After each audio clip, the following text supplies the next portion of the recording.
Observe.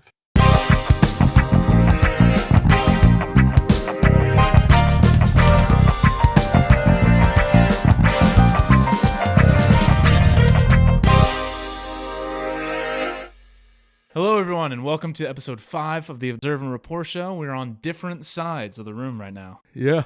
We're on a good side. Honestly, I'm very happy about it because this is my good side. This is my good side. And we never discussed. We never discussed which We side were is just the right. silently suffering for 4 episodes. Dude, I swear to God, I was literally like, I can't bring it up to him because I don't want to be a girl about it. Like I was in that literally way. sitting on that side of the room, like being so envious that you were sitting in my favorite Yeah. chair too. So I'm like, fuck, why did I give him my favorite chair? Right. Like, my wife got me that for my birthday. And I hate that fucking chair. I love this chair. Chair sucks. The I whole don't know time, what all I had to do was go, hey, what's your good side? literally. And I'm editing, right? I'm editing and I'm like, God, that fucking goddamn eye. Because on this, it's been my whole life. I don't know why, but this eye is puffier in this area than this side, and it's just like right in the and no one cares, but I care, you know. Yeah. And that's why I've been wearing a hat. My hair swoops to this side and looks good on this side, but on that side I'm like, you can't even see it. No, fantastic. So next time Kyle's gonna have a hell of a head of hair, and I'm gonna, now you guys won't have to look at it's called a Chalazion. So you ever get a sty? No, I don't think so. Yeah, you're not a sty guy. You're not prone to styes. Had pink eye. I do have a little thing on my eyelid. I've always had my whole life. Mm-hmm. But no. So a sty comes, right? And people get them, but they go away over a period of time. But sometimes they don't go away, and they just get like smaller, and then your body creates a protective shell around the cyst, and it's just there for the rest of your life. And now I have one in this eyelid. Actually, I have it in this one too, but it's small, and they don't go away unless you get them surgically removed. And this is the thing, I'm a psychopath, and then I've been to the ophthalmologist or whatever, and he's like, you want me to cut he's like, dude, you don't even have anything in your eyelid. Like, you would have to feel it to feel it. It's not like I have. Surgeons are so reluctant to cut you open unless like you're dying, basically, and like this guy just won't do it. I have to go to like a plastic surgeon, someone who understands that you just want to look a little better in photos. It's not a medical emergency. It's just, so we're on different sides now. Plastic surgeons have it made. They don't have a stressful life. Right? No. I mean, unless the only time they're really doing anything like serious is maybe like breast removal surgery for like breast cancer. Yeah, mastectomies. But everything else is like, well, you're walking out of here looking better. Right. Like you're feeling You better. ever see the Bill Burr bit where he's like, you ever seen people with plastic surgery lately, and they just look, he goes, you don't look good, you don't look bad, you look weird. Yeah. Okay, you just look weird. He's like, you got to imagine the surgeons after these people leave, they're like, okay, yeah, have a great, you look better, almost didn't recognize you. Jesus Christ, what the fuck happened? That guy looks like a fucking lizard. Well, the thing now is, like, I guess Botox is extremely mainstream. Like, girls on bachelorette parties get Botox injections, like, regularly. What? That's a normal thing. Botox? Yes. It's very simple, right? I think a Botox injection costs like $600 or something like that. So it's not bad. Like, it's not like crazy unaffordable, but it's like enough that you're like, I don't need to do it. But yeah, for bachelorette parties, that's like a thing. People do like the forehead injection, and it lasts for, I don't know, like 7 to 10 years, and then you get another one. Get the fuck out of here. Yeah, I'm just freezes. I'm tell you your something forehead. right now. I'm 6,000% doing that at one point in my life. Could do it on your bachelor. Are you kidding me? Yeah, I should. Yeah.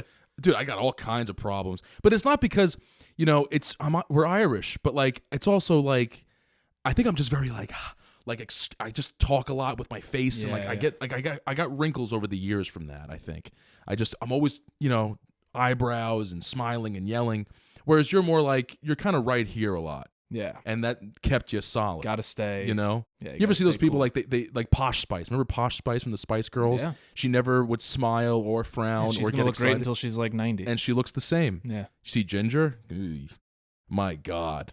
Yeah, just No don't. bueno. The message of the story is just don't be expressive. Don't be happy. Don't be yourself. It's all about looking good. Suppress your emotions. Suppress how you feel. Exactly. Yeah. Anyway, so it's a new year. We're year. on different sides. We're changing things up a little bit. It's great. Yeah. It's fantastic. That's exactly right. We're starting it on a fresh foot. Fresh start. Fresh start. That's why we're on the different side. So, so what are you reading this year? so far I've read. So I always take the opportunity when I hear to read a book that's about to have a film adaptation. So I read Killers of the Flower Moon by David Grann. Oh yeah, Yeah, that's two a ends. Good Two book. ends. That was my in 2021. That was the book I recommended the most to people. It was so good. It's so fucking good. And Martin Scorsese's upcoming film is based on this book. And it's going to be with Leonardo dude, DiCaprio, Leo, Robert De Niro. Brendan Fraser's in it. Wow. Yeah, he's probably. I think I know who he's going to play too. So, since it's fresh, and I read it like 2 years ago, but it's fresh in your memory. Tell people what it's about. Yeah. So okay. So True story. Killers of the Flower Moon. It is a story about a pretty dark chapter in American history called the Osage Reign of Terror, and took place from 1921 to 1926. Although it was taking place a lot, before that even, but the official date is the 21st, 1921 to 1926. And the Osage people are a Native American tribe that still exists today in Oklahoma. And back in the day, early 1800s, our boy Tommy Jefferson was making a very famous transaction that we all know now as the Louisiana Purchase. And the Osage people occupied a very big part of that territory at the time. And so, with American settlers and all that having to come in with the purchase, the chiefs of the Osage tribe and the American government had to meet and figure out what the hell we're going to do here. So they came to they negotiated and they came to an agreement that the Osage will be relocated to an area in Oklahoma, and they will also be what's granted like the shittiest area in Oklahoma. Right. So like the worst, least fertile land. Exactly. Like nothing there. So it's an agreement, but the agreement part of it is that they will be granted what's called head rights. And head rights are when if any minerals get mined or any land gets used for any reason on your territory, on your land, then you will receive royalties for that, right? So they send them to this flat, like you said, infertile, kind of shit, 125 square miles patch of Oklahoma. Turns out, a few years later, that it happens to be sitting on the biggest oil deposit in the United States. Oh, right. What do you know? Oh, whoops. Hey, we're going to need that back. Yeah, so they are like, fuck. So an oil rush starts, And the Native Americans are like, fuck yeah. The Native Americans are like, fuck yeah, baby. So the oil rush starts, and the Osage start receiving checks, first for a few dollars, then for a couple of $100, then for a couple of $1,000. And before you know it, within a few years, the Osage people are considered to be one of the wealthiest groups of people in the entire world per capita at that time. They're driving around in Rolls Royce. So American settlers considered these people to be savages. Meanwhile, the women are wearing French designer clothing. They have diamond necklaces, alligator handbags. The men have white servants, okay? They're driving around in their own cars, Model Ts, Rolls Royces. Dude, at the time, only royalty and the aristocracy drove their own cars. That was like not for the... That's right, yeah. No one had their own car. And I feel like it's just the funniest example of karma. It's so funny. It's like, so funny. If you didn't know what karma was, like right. that is a so perfect example. So in 1923, they pulled in the Osage tribe $35 million in that year alone, which when adjusted for inflation is equivalent to $500 million today. Oh my God. And that's just 1 year. And this went on for decades, okay? These people were wealthy to the point where American newspapers, like there were headlines like, "We have to do something about the Osage wealth. It's out of control." I mean, the photos are hilarious. They were the original Saudis, just in Oklahoma. Insane. So anyway, that happens, and these people are super wealthy, and all of a sudden, people start getting sick in the Osage tribe. Just members of the tribe. They came up with a name for it. They called it wasting illness. So people would start feeling... Were they being wasted by bullets? Well, so hold on. So a couple of people were just like, man, I don't feel good, whatever. Like I have indigestion. I'm not feeling well. I have a headache. And then people were dying of this illness, and they would even contact their shaman. Even white doctors, American doctors they were like, I don't know what the hell is going on. So that started to happen, which was a little fishy at the time. And then a woman went missing, and she was found on the side of a cliff with a bullet hole in the back of her head. And everyone was like, who would kill Her name was Anna. And you know, why would anybody kill Anna? Not only did she have a bullet hole in the back of her head, she had strangulation marks on her neck as well. So obviously she was murdered. By the way, at that time, a lot of assimilation was happening between American settlers and the Osage people. So there were white men marrying Osage women, having kids and all that. Right, and the woman who died, wasn't her husband white? Yes, Yeah. Her husband was white. So this happened a few more times to people throughout the Osage tribe, and then one guy decides, and it has kind of a funny name, Barney McBride. He decided, I'm going to go to Washington, and I'm going to convince the government to do a federal investigation because people are dying. And on his way there, he gets stripped, beaten to death, and stabbed 20 times. So now you're like, oh, something's going on here. Yeah. That happens, and then a bunch of other people, a guy, Henry, I forgot his last name, but another guy was found in the front seat of his car, at the time, not very common to have your own car, with his head half blown off, gunshot wound, the whole thing. So at this point, it's getting out of control. I think the number was 24 at least Osage people had been murdered. Since it was becoming such a big deal, a guy you may have heard of, J. Edgar Hoover, hears about it. Now, at that time, J. Edgar Hoover was the director of the FBI, but before the FBI was even called the FBI, it was called the BOI, which is the Bureau of Investigation. And at that time, the BOI had a very bad reputation because they were coming off of a scandal called the T-Dome scandal, where the American government was allowing certain oil diggers access to U.S. Navy oil reserves. Let me guess, they were corrupt. Right. So, and the BOI was basically bribed to not investigate that, and they allowed the oil diggers to access to that so they could meet quotas and not lose profit. And it was like basically under the table handshakes happening between people who know each other. So the BOI got caught doing that, and they had a bad reputation at that time. J. Edgar Hoover hears about this bullshit going on, and he's like, this is our opportunity to rectify our reputation. J. Edgar Hoover assigns Tom White, ex-Texas Ranger, big, tall, 6'4" guy, go down there and investigate this thing. They end up doing like the first he ends up getting all these detectives with him, undercover Osage guys to go with him and join his team. It gets crazy, man. Like once they get involved, there's an attorney who knows too much. He gets a knife stuck in his throat and thrown off a moving train. Another guy, his house gets blown up and his wife dies, and then he dies 2 weeks later in a hospital, and his last words, I'm not going to give them away, but his last words actually lead them to the perpetrator of these crimes. Very, very, dude, super captivating story. Incredible book. And it's not that long of a book, too. For 350. For the amount of shit that happens in that book, the fact that it's only 350 pages.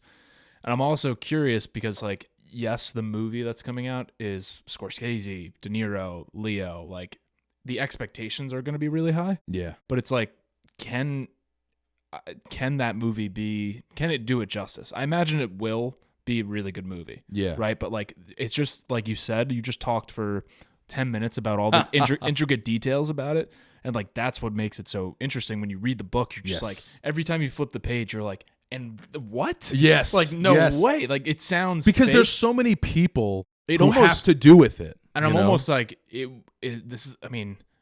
does a movie do it justice? Because like this could be a multi-part series of a TV show. Like, you know what, man? I swear to God, I thought that because I was like, there's enough characters who have a very pivotal role in this thing unfolding where it should be like a Yellowstone or something like that. It makes me think like there's pros and cons to movies versus TV shows. Nowadays, there's so many good TV shows, and in my opinion, like the 4-part or 6-part miniseries is the perfect format. Love it.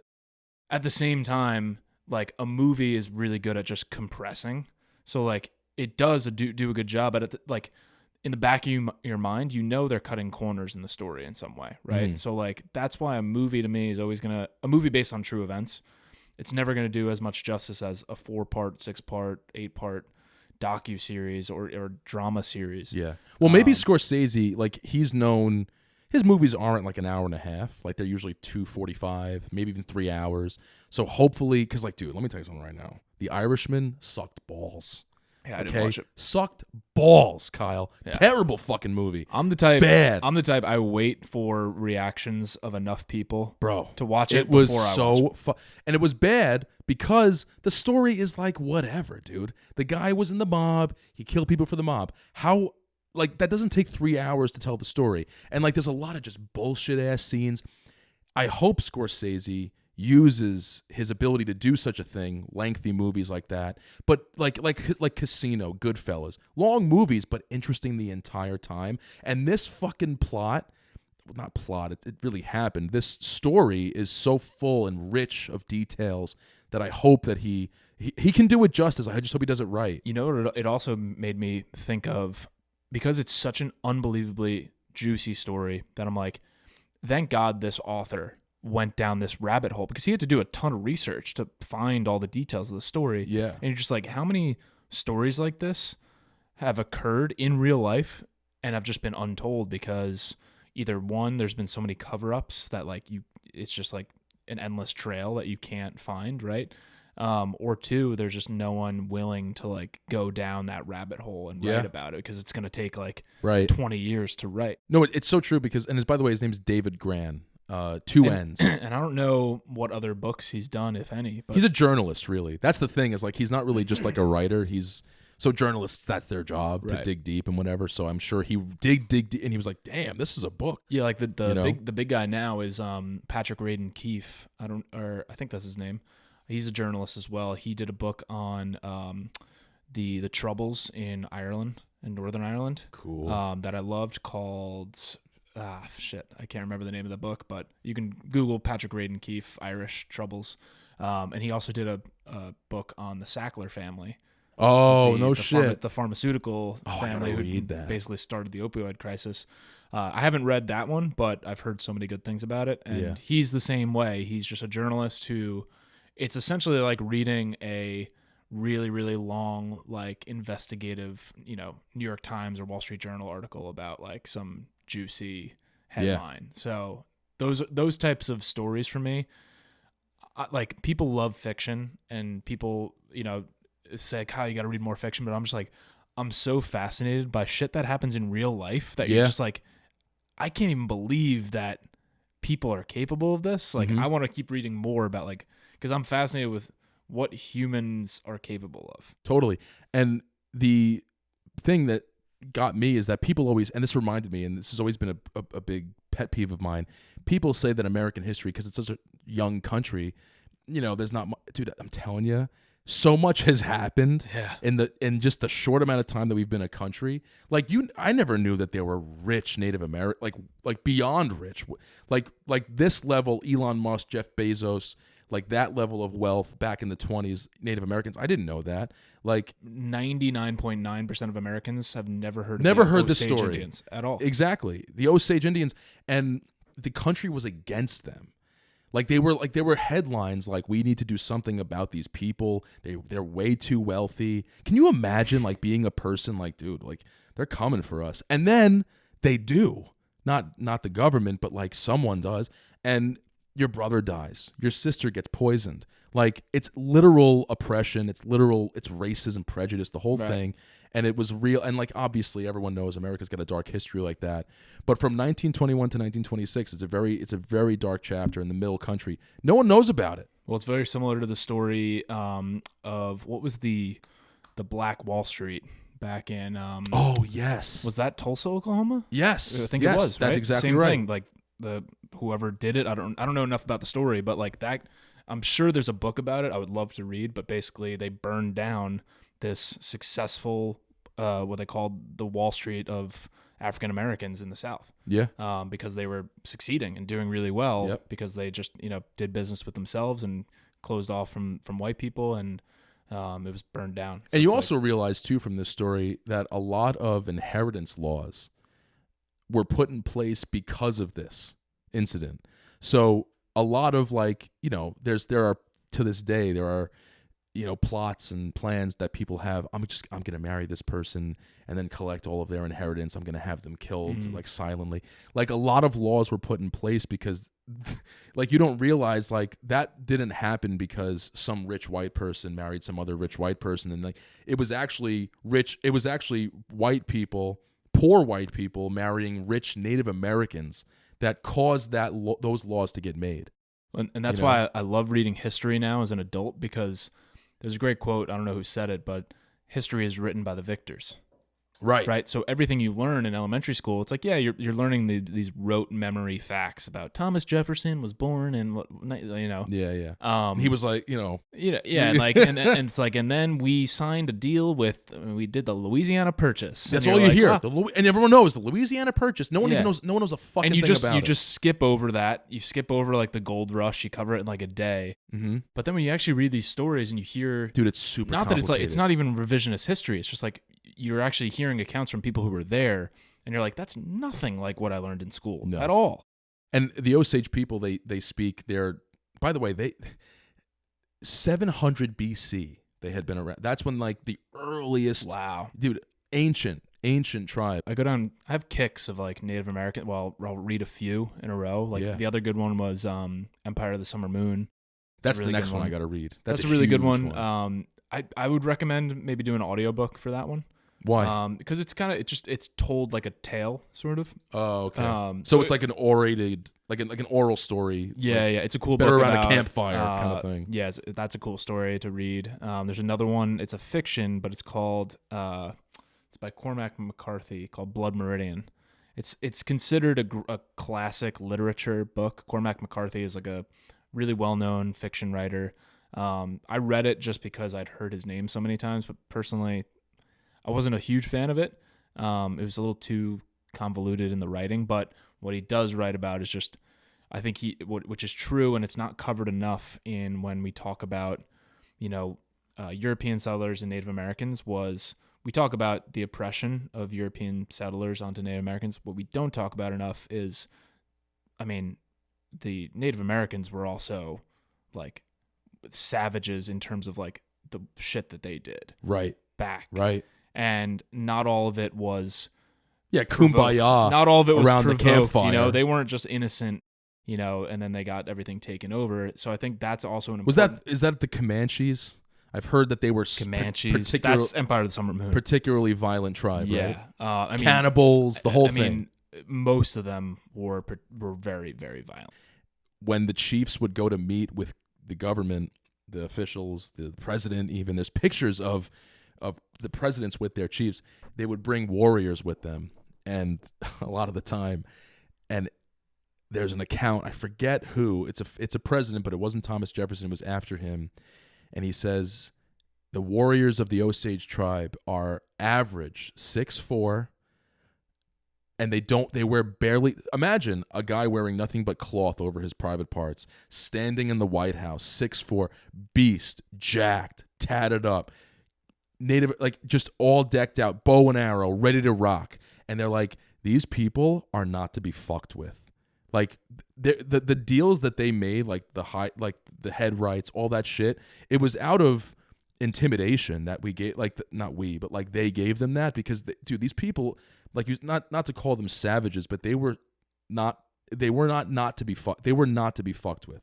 Yeah. The warriors especially. That's why it's like, I don't need to read fiction, because you see a picture of, these black and white pictures of a American man, a businessman in a suit, a mustache, the derby hat, all proper and prim, standing next to a Native American in his mohawk headdress. Dude, the guy could just rip his arms off. His claw, and you're just like, those two existed and lived at the same time, lived like a mile apart, and tried to live in the same area and like do the same things at the same time. Yeah, that is stranger than fiction. Literal aliens. That's stranger than literal fiction, aliens. And like both, there's incredible value to both ways of living. Absolutely. And they just butted heads, and it's like the Americans or European settlers were like, you have to acquiesce to our way of living or we're gonna kick you the fuck out. Mm-hmm. And these Native Americans were like, we're just gonna live the way we live, like don't bother us. And it's like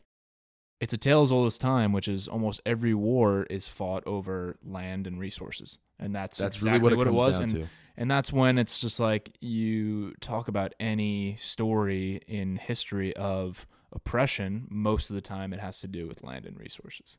That book, just because we got to move on at some point, it's super historically informative, regardless of if you're interested in the story. Well, and to go back to the River of Doubt that we talked about in the last episode, when Teddy Roosevelt, the freaking president of the United States, is around the same time, 1913, is meandering down the Amazon rainforest river, Native Americans who have never seen a white man, who have never seen a civilized, person in a collared shirt and pants in their life, Teddy Roosevelt would just be like, paddling down, and a freaking arrow would just fly past him.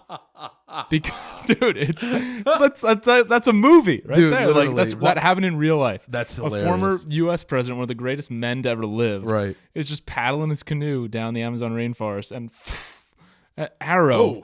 That was from close. Native Americans, dude. Yeah. They just Well, because what the fuck? They didn't know. They thought that was an alien. Yeah. They didn't know. I saw recently a video on Instagram of to this day there are uncontacted tribes, right? Like to this day in the Amazon. In Still, the Amazon, to this day. and dude, that's how. Have you seen when there's videos when the drone goes over? And I haven't seen that. They shoot bow and arrows at the drone. I haven't seen that. Yeah, it's crazy. So I saw one where a white guy happened to stumble upon some of these people, and it was funny. He was by a river. It could have been the same one. I don't know, but he pulls over, whatever, and the people, the tribe, they're touching this guy like he's an alien. Yeah, like, I've seen that. have you seen They're that? touching his face They're touching and his stuff. face, Yeah. and they touch his hair and they go like this. Yeah, because they've never felt hair like that. right. And they're laughing and they're like this is incredible. And everyone knows that story about the island off the coast of India, that it's by law now you can't go there because some guy tried to go there and convert them to Christianity, and he got murdered and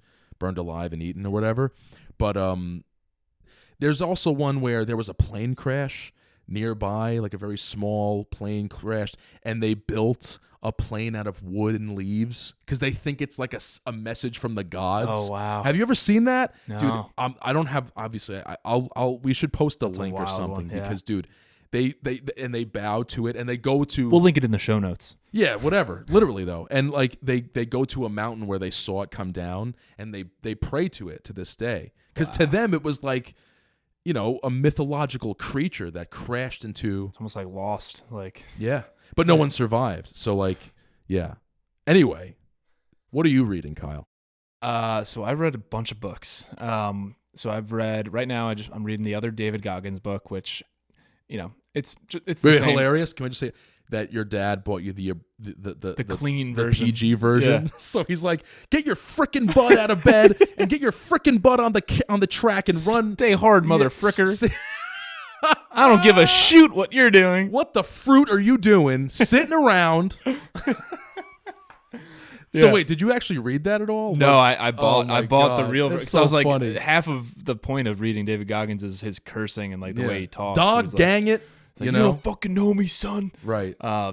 Motherfucker. So yeah, like, the book, it's okay. It's exactly what you expect from him. Really, the only reason I read it is because I have a philosophy of your personality is of the last book you read for 2 weeks. I heard a great quote. Your diet is not just what you eat, it's also what you read.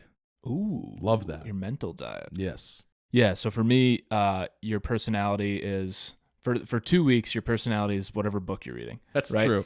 And so when I read the David Goggins book, I'm not reading it for like the information and stuff. I'm reading it because I've literally worked out 7 days in a row like a savage and like ran way more miles than I thought and just like pushed myself. So that's why I read it for like the motivation. I also read When Breath Becomes Air by Paul Kalanithi, maybe one of the saddest. I cried. I saw your post about that. Cried. That sounded tough.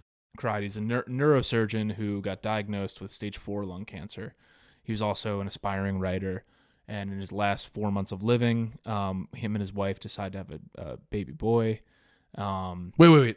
They decided that after he got diagnosed? Yes. Dude, I love Brutal, that, man. brutal. I'm about to cry I don't know if right it's now. the last 4 months. It might be over like a 2-year span where he kind of lives longer than they expect, whatever. Writes a book about it, and he is he's like a genius, obviously, right? He's a neurosurgeon. or about to become a neurosurgeon, and he's read all the greatest literature in the world. So his way with words and language and how he talks about mortality and ties it into the stuff he strove for in his life, and how he's writing this for his baby girl who's being born. It's just like, oh my God, tears, dude. And he didn't finish it. So his wife finishes the last 2 chapters, and you're just like, waterworks. But Splish Splash, dude. yeah, My God. so that was one. I read Project Hail Mary, the Andy Weir Love that Martian book. Pretty good. Enjoyed I that. loved it because I like that it's slightly realistic. I like slightly realistic sci-fi. It's unrealistic enough that like you just put that aside and you're like, exactly. I'm gonna believe. There's this. no like, oh, I just have to accept that. Okay, there's none of that. Like you can go, okay, I can imagine. And then I read The Mountain Is You by Brianna Wiest, which is about self-sabotage. That was really good. I thought it talks about how everything that we're scared of, or all the bad habits that we have, it's actually a form of self-sabotage, in that we're really just trying to get ourselves back to comfort or levels of familiarity. So, but what is that threshold and base that we're trying to get to then? So we talked about in the last episode kind of end of the year questions, right? Sure. And the next day, or whenever we filmed that, a few days later, I was with my dad on Christmas Day. He asked his famous year review questions. He had a new one this year. I'm excited. Really? And I told him you gave him props, and he was so excited about that. But his new question this year, which he stole from Tim Ferriss, he gave him due credit. But he said, "What would you attempt if you knew you could not fail?" Ooh, wow. And phrased differently, really, I said, well, technically what you're asking is, what are you afraid to do? And so this book, The Mountain Is You, I thought that was a really good question. So the book, The Mountain Is You, is basically like, what behaviors are you exhibiting on a day-to-day basis that are actually you just finding familiar ways to not do what you really want to do. So it's really good, like self-work. It's actually really intimidating, and I almost don't want to do it. Where she talks about, like, if let's say you have a bad habit of eating junk food, she's like, don't look at why you eat the junk food. Look at what causes you to reach for the junk food. What's the mood, or what's the feeling? Are you lonely? Are you bored? Is it because you're not happy with what you're doing? Like, why are you reaching for the junk food? And her whole logic is like, you're actually doing that to comfort yourself, because junk food for you, or ice cream, is familiar. And as soon as you take that first bite and sit on the couch, you're like, it's familiar.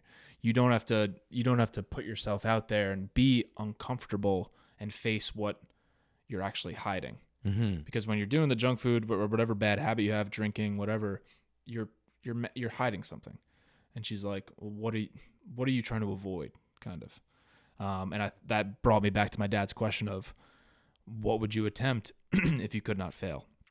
And I saw a great quote by Jeff Bezos early in his days, where he said, stress. He was in an interview, and they asked Jeff Bezos, they're like, aren't you stressed? You're building the biggest company in the world. Like, aren't you stressed all the time from the hard work? And he goes, stress doesn't come from the hard work. He goes, stress comes from not doing something that you can ultimately have some control over. And that was like, that's so true. Yeah. And put it another way, it's like, you're not stressed out because of all the things you're doing. You're stressed actually because of you're not doing enough of the things that you should be. Exactly. And you know it. That's absolutely right. Yeah, it's the, and we may have mentioned this quote on this podcast, but it's the Stephen King line, I don't like to write, I like to have written. It's such a true thing, because I wrote that in my, every year I write, for my 29th birthday, I did 29 lessons on my 29th birthday. Mm-hmm. That was one of them. I wrote, I don't like to write, I like to have written. And you can apply it to everything. I don't like to wake up early. I like to have woken up early. I don't like to go to the gym. I like to have worked out, right?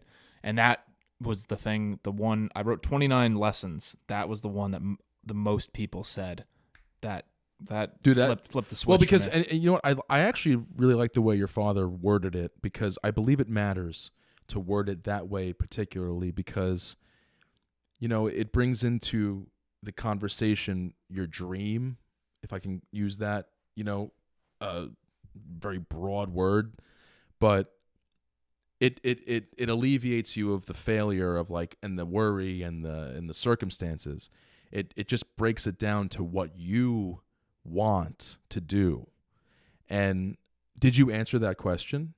Yeah. And did you answer it in that context? Mm-hmm. So I said I would write several books and be a New York Times bestselling author. That's it. Yeah. I would be a famous musician. Yeah. I would be a drummer in a very famous band playing Download Festival and making fucking people bang their goddamn fucking heads and have a great fucking time, dude. So now that we're on That's this what subject, I would be doing. Here's something, if you want to follow your passion, here's something absolutely everyone at this moment, stop the podcast, watch this video. It's called Running Down a Dream, How to Thrive and Pursue a Career of Success or something like that on YouTube by Bill Gurley. So just Google Running Down a Dream by Bill Gurley. It's an absolute crime that this doesn't have the most views on YouTube. So Bill Gurley gives a commencement. It's not a commencement speech. He's talking to graduate students at the University of Texas, and it's an hour long. But trust me, watch it if you want to pursue your passion. If you want to ultimately do something that you're scared to do or know you can be successful at, watch this video. He goes through basically 5 successful people. He doesn't really tell you who the 5 people are kind of until the end, but he says these are the traits of all of these 5 people and why they were excellent at their field and why they pursued greatness and found their passion. So he breaks it down into 5 steps, which is find your passion, what you ultimately love. What is something when you wake up you're excited to do and are obsessed with, and no amount of money in the world can make you stop doing it. So even if someone was like, I'll give you $1 billion to stop doing that, you'd say, fuck no. Second was what he calls professional research. So do you know everything about the field and the experts in the field and what they do? The third was having a mentor. So seeking out other people to follow. And the fourth and fifth, I can't remember. I wrote so many notes down. But anyway. Do some work for yourself. He goes through the 5 people, and it's, I'm not going to remember all of them, but it's Bob Dylan, the musician, Bobby Knight, the basketball coach, Danny Meyer, the Shake Shack founder, the founder of Stitch Fix, a woman, I can't remember her name, and one other person. But basically, he says all these people basically just were so obsessed that they could not fail because they did so much professional research, and they basically said it actually doesn't take that much work you don't have to be the smartest or the brightest, but it doesn't take that much work to be the most knowledgeable in your field. Mm-hmm. Right? So when you're obsessed and it's something you're truly passionate about, to actually just know the most. And even if it's in a niche of music, right? To know the most about music that's hard. Yeah. To know the most about a specific niche of music, right? Like Bob Dylan, he hitchhiked from Minnesota to New York, and like met all of the guys that he looked up to, and like seeked their mentorship and was like, teach me everything. Right. And it's just a fantastic video. And if you have a passion, which we all do, and ultimately would want to do and make money for a career, watch that, and it'll inspire you to do what you want to do. Curiously, that's all well and good. Now, did your dad answer that question? Yes. What did he say? He's always had a goal to. My dad, he's more well-read than me, and he has such a good outlook on life. And I mean, there would be no Observe and Rapport without my dad. Exactly. Right. So he's instilled in me such a positive outlook on life, outlook of generosity, gratitude, that I didn't fully appreciate until I was an adult. And you see how other people, maybe their upbringing where they're very, very anxious or very, very worried all the time. And I'm like, I like, not to sound high and mighty, but like, I just never had those. I never allowed myself, because my dad he just instilled like gratitude and positivity like so much in me that it's literally just second nature. Kids don't do what you say, they do what you do. Yeah. They mimic you. And you are your dad.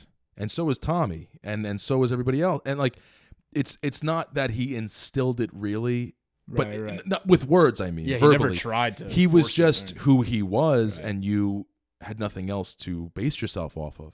Yeah. So anyway, his answer to that question was he would want to be, for lack of a better term, because there is no better term out there right now, but kind of a life coach in a sense, which is like, Well, that's kind of what he is inadvertently. I mean, he's always said this for years, and he would want to mentor, young kids and kind of show them, here are the things to do to be successful. Here are the habits that you should have. Here are the books that you should read. And it's part of why I'm the way I am, right? It's why I read so many books, why I have so many habits, so many routines. And I mean, like, you're literally you're able to tap into the knowledge of someone way smarter than you who's done it before. Mm-hmm. Why would you not take the opportunity to study everything Right. like Marcus Aurelius? The guy Dude. lived 2,000 years ago. 2,000 years ago, he's going through the same fucking stresses and struggles that me and you are going through driving to fucking Chipotle. Mm-hmm. He was the Roman emperor. It's the human condition. He was as the they Roman call it. emperor, and he talks about fucking worrying about shit and anxiety. He talks about, I just don't want to fucking get out of bed today. Yeah. Everyone feels that. Whether you work at Chick-fil-A or you're the CEO of Amazon, sometimes you're like, oh, I just don't want to fucking get up. The fact that was man. written 2,000 years ago and people are You know? still reading it, and it's written in like normal language that's like not, like intimidating. Yeah. Like the Daily Stoic, that's what Ryan Holiday did. It's like Everyone. brilliant. If you haven't read the Daily Stoic by now, honestly, what the fuck are you doing? It's the lowest barrier to I mean, entry. literally, that's Yeah. like, and to a friend of yours' point, she did mention that maybe we should mention some books, because not everybody who listens to this show or is interested in getting into reading, maybe they're not quite good at it yet, right? Yeah. Maybe they don't need to read Thus Spoke Zarathustra as their first book, and that, in fact, they actually can't. So, I mean, if someone was just starting out in the book world and they were like, particularly nonfiction is what I'm talking about. yeah. There's really only a handful of books, right? And that's something that I want to get better at, which is like, I don't need to read 50 books a year. But if I can just read the same 10 books that really made a huge difference on my life, like that's going to have the deepest impact, right? So for me, it's like Meditations by Marcus Aurelius. And if that's too much, just The Daily Stoic by Ryan Holiday, which is just little morsel bites every single day of that. Atomic Habits by James Clear. If you haven't read that, that is the probably most beneficial book I've read in the last 5 years. The Alchemist. The Alchemist by Paulo Coelho. Yep. Great book to start. Fantastic. That's like a fiction book, but it's kind of like an allegory about life, which those are good types of books too, which is like The Richest Man in Babylon's kind of like that. The Monk Who Sold His Ferrari, The 5 a.m. Club, where there's like Persona. The Go-Giver. The Go-Giver. Oh my God.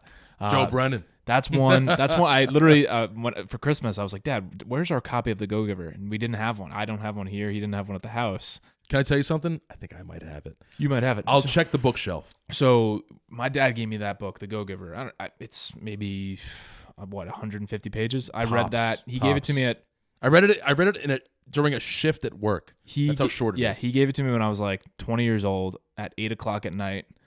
I read it by like 10 o'clock. I was done. I guarantee you, if you're a beginner and you read The Go-Giver, you will get the bug. Go-Giver message is simple. Spark Notes is the more you give, the more you get. So what you give out, you will receive tenfold. You get what you put in, or more. So it's what did I say? The Daily Stoic or Meditations by Marcus Aurelius, Atomic Habits by James Clear, The Go-Giver, The Alchemist. One that I would absolutely recommend.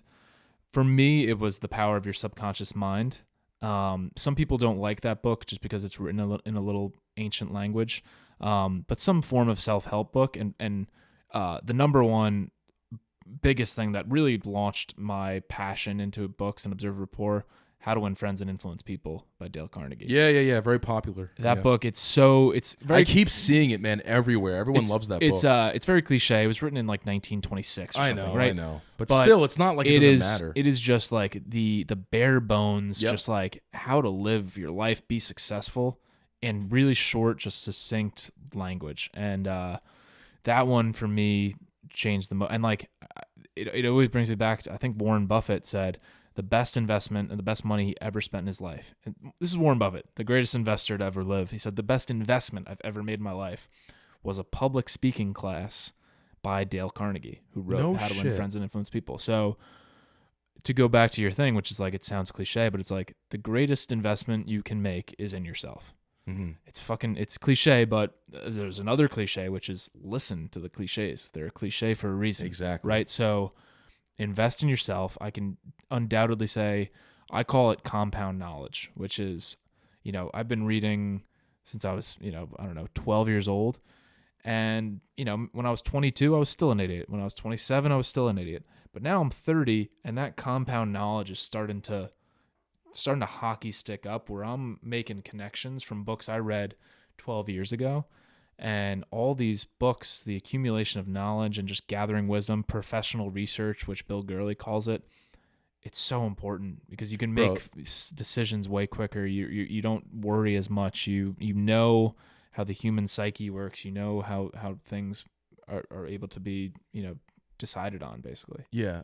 There's a quote that success is never owned, it's rented, and rent is due every day, right? Like, you have to be persistent and you have to be on this fucking thing if you're going to be real about it, right? Like, yeah. So it's not just about like, because there's this thing that gets sold in like self-help books and improvement books and stuff like that, where like, if you just find that thing, if you just find that part of you where you're happy and you're really yourself, you'll flourish. No, that's not fucking true either. Like, that's part of it, but the other part of it is persistence. Yep. And being diligent and disciplined about what you're about to do. Discipline is one of the most important things, and it's consistency over intensity, which you can apply to anything too, right? Consistency in working out. Do you go to the gym? When you go to the gym, do you do one intense workout a week, or are you consistent and go every day?